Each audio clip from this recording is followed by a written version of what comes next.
गोलगप्पे खाएँगे मेरे स welcome and welcome back to my channel. तो जनाब मैं मौजूद हूँ अपने मरकज़ में, कुछ सामान लेने के लिए आए थे। तो ये आई-10 मरकज़ का इलाका है, मज़ेदार से गोलगप्पे हैं। पानी मुझे खुद यहाँ का ख़ास पसंद नहीं है, लेकिन गोलगप्पे काफ़ी ज़्यादा ताज़े होते हैं, फ्रेश होते हैं। डी वाटसन के सामने ही खड़ा होता है ये वाला गोलगप्पे वाला और काफ़ी ज़्यादा सेल होती है इनकी।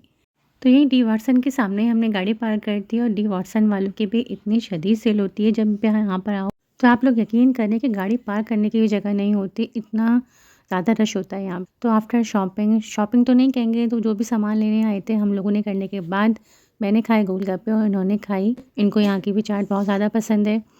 यूजुअली ये इस वक्त घर पे नहीं होते, ऑफिस में होते हैं, लेकिन एक मेहमान आने वाली थी तो इस वजह से उन्होंने मुझे सामान दिलाया था और फाइनली हम पहुंच गए अपने मेहमान को लेने के लिए। आप पहचान गए होंगे, जीएनएस यूनिवर्सिटी के सामने हम खड़े हैं और हम लेने आए थे इनकी दोस्त की बेटी को, जो कि सेमेस्टर ख़त्म हो गए, वो अपने घर जा रही हैं। और आज मैं आपको दिखाऊंगी जीएनएस यूनिवर्सिटी अंदर से। मुझे खुद भी नहीं पता था कि इतनी बड़ी है और हमने पार्किंग लॉट में गाड़ी खड़ी करी ताकि वो वहीं से ही आ जाए। और इतना बड़ा पार्किंग लॉट है तो मुझे पता ही नहीं था कि ये अंदर से इतनी बड़ी है। साथ इसके बॉय हॉस्टल भी था। गर्ल्स हॉस्टल का तो पता था कि बॉयज़ हॉस्टल का नहीं पता। आप देखें वहाँ से गाड़ी लेकर आ रहे हूँ, ये पूरा पार्किंग लॉट है और तकरीबन रात का इस वक्त 9 साढ़े 9 बज रहे थे। तकरीबन सन्नाटा ही था, इक्का दुक्का स्टूडेंट नज़र आ रहे थे। बस हमने गाड़ी यहाँ पे पार्क कर दी थी।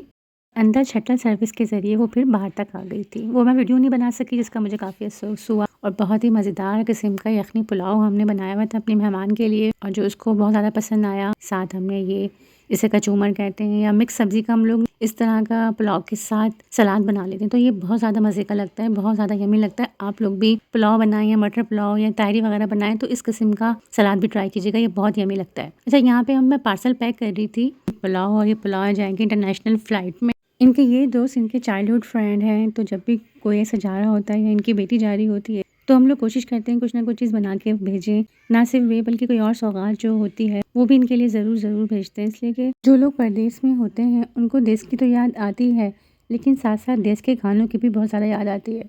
और हम लोग ये इसलिए समझ सकते हैं कि हम तो कराची से इस्लामाबाद शिफ्ट हुए हैं, लेकिन हम जानते हैं हमें कितनी ज़्यादा वहाँ के खानों की क्रेविंग होती है। और बाज़ दफ़ा तो सिर्फ एक चीज़ समझ लें, बिरयानी कितनी क्रेविंग होती है कि बिरयानी पे तो कोई समझौता नहीं हो सकता। और बिरयानी के अलावा भी बहुत सारी चीज़ें ऐसी हैं जो यकीन माने बाकायदा उनकी क्रेविंग होती है। और अगर मैं ये बताने बैठ गई कि किन चीज़ों की क्रेविंग होती है तो व्लॉग यहीं पे ख़त्म हो जाएगा।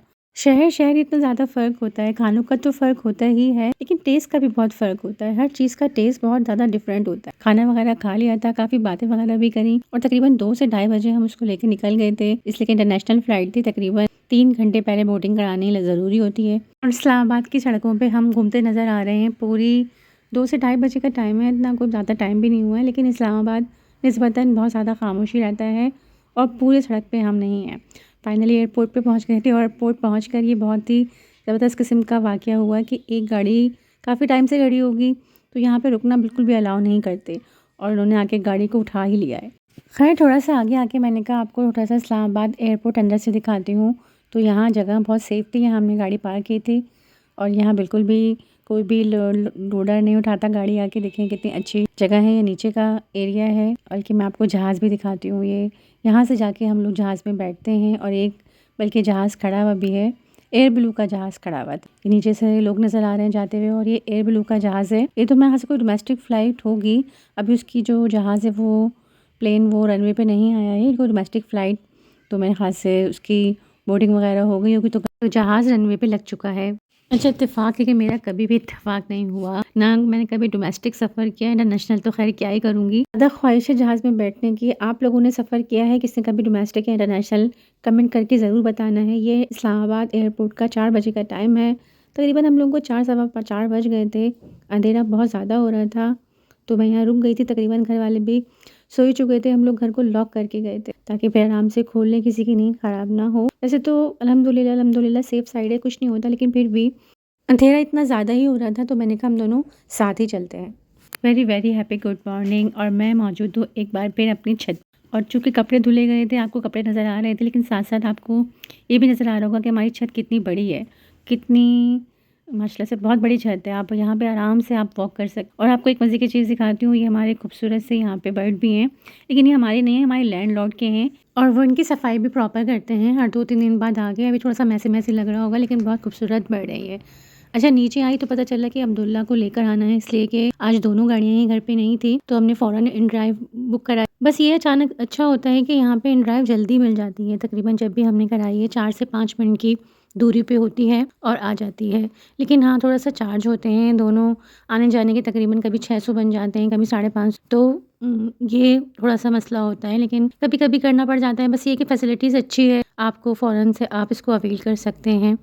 बस ये अच्छी बात है कि अब्दुल्ला का जो स्कूल है वो बहुत ज़्यादा दूर नहीं है। वैसे तो एक गाड़ी घर पर ही होती है और मैं ही अब्दुल्ला को पिक एंड ड्रॉप देती हूँ, लेकिन चूँकि सर्दी की वजह से आजकल दोनों गाड़ियाँ घर पे ही नहीं होती, लेकिन कोई ऐसा मसला नहीं है, ये लोग आके ले जाते हैं। कभी-कभी भी परेशानी होती है बस। तो फैज़ी और मैं जाके ले आते हैं, ये फैज़ी अंदर लेने गई हैं अब्दुल्ला को और मैं यहाँ पे वेट कर रही हूँ। अच्छा, ये जो इन ड्राइव वाले भाई आए थे आज, वो बहुत ज़्यादा रिज़ेम्बलेंस कर रहे थे हमारे लैंडलॉर्ड से, और फिर अब रास्ते में पता चला कि वो रहते भी यहीं कहीं करीब में ही हैं। और आप हमारे अब्दुल्ला को चेक करें, माशाल्लाह से शोखे से खूबसूरत से अब्दुल्ला आज बने हुए हैं एग, जो इतने कलरफुल से लग रहे हैं ना। वाइट इन्होंने इनर पहनी हुई है और ऊपर जो उन्होंने हुडी पहनी हुई है भी येलो कलर की। तो इनके स्कूल में था एग डे। ये स्कूल वाले भी बड़ा खपाते हैं भाई, जो डेट वगैरह होते हैं। हमने तो खुद आमना की तरफ में बहुत सर खपाया है इन डेज़ की वजह से। और फिर फाइनली मैं एक दफ़ा फिर ऊपर आ गई थी, लेकिन इस बार ऊपर आने का मकसद विटामिन डी लेना नहीं बल्कि कपड़े उतारना था, जो कि कपड़े फैले हुए थे। तो मैंने कहा अब तो सारे सूख गए होंगे, और एक दफ़ा मैं आपको और दिखा दूँ। अब अच्छे से आप देख सकते हैं कि हमारी छत कितनी बड़ी है, और क्योंकि हमारा घर फ्रंट पे है तो पीछे सारे बैक पे घर बने हुए हैं और काफ़ी बड़े-बड़े घर अच्छा, आज मुझे बनाना था कढ़ी चावल। इतनी ज़्यादा मॉर्निंग बिज़ी रही, लेकिन मैंने फिर भी अपना जो इरादा मुलतवी नहीं किया, और मैंने यहाँ पूरी तैयारी कर ली है कढ़ी चावल बनाने के लिए। तो बस सब कुछ तैयारी हो गई थी, कढ़ी को मैंने चढ़ा दिया था, बस समझ लें ऑलमोस्ट कढ़ी बन चुकी थी। पकौड़ों की तैयारी कर रही थी। अच्छा, अब्बू ने आके मुझे देखा पकोड़े बनाते हुए, तो अब्बू इतने खुश हुए। अब्बू की ना फ़ेवरेट चीज़ है पकोड़े। मैं इतना बनाती हूँ, अब्बू को बहुत बहुत पसंद है, तो अब्बू इतनी ज़्यादा खुश हुए पकोड़े बनाते हुए, इतना तो शायद कढ़ी पे भी नहीं खुश हुए हों। अच्छा, हमारे यहाँ ना कढ़ी का ये बड़ा मसला होता है, कुछ लोग कढ़ी जो खाते हैं वो कुछ ज़्यादा ही शौक से खाते हैं, और जो नहीं खाते वो बिल्कुल भी नहीं खाते। तो लेकिन ये कि फिर भी बन जाती है और ये लोग खा भी लेते हैं। तो बस अब मैं पकोड़े बनाऊँगी ताकि अब्बू को देकर आऊँ। कढ़ी बना रही हूँ या पकोड़े बना रही हूँ, एक थोड़ा-सा प्रॉब्लम ये होती है कि मैं ना पकोड़े हाथ से चूँकि डालती हूँ ऑयल में, तो मुझे बार-बार हाथ को धोना पड़ता है। तो मैं एक साथ ना यहाँ पे एक प्याले में पानी रख लेती हूँ, ताकि उससे ना हाथ धोती रहूँ और फिर पकोड़े डालती रहूँ। क्या आपके साथ भी ऐसा मसला होता है या मैं कुछ स्पेशल हूँ? मुझे कमेंट करके ज़रूर बताइएगा। अब्बू को पकोड़े देकर आ गई हूँ, अब्बू ने इतनी ढेरों ढेर दुआएँ दी हैं कि आप सोच नहीं सकते। आप लोग डिनर में क्या एंजॉय करने वाले हैं? हम तो एंजॉय करेंगे कढ़ी चावल और बहुत-बहुत दुआएँ लेंगे अपने बड़े बुज़ुर्गों की। आप भी अपना बहुत सारा ख़्याल रखना है, मुझे मेरी फैमिली को दुआ में याद रखना है, और सब कुछ भूल जाना है, लेकिन ये नहीं भूलनी no wrong, no right, it's my site.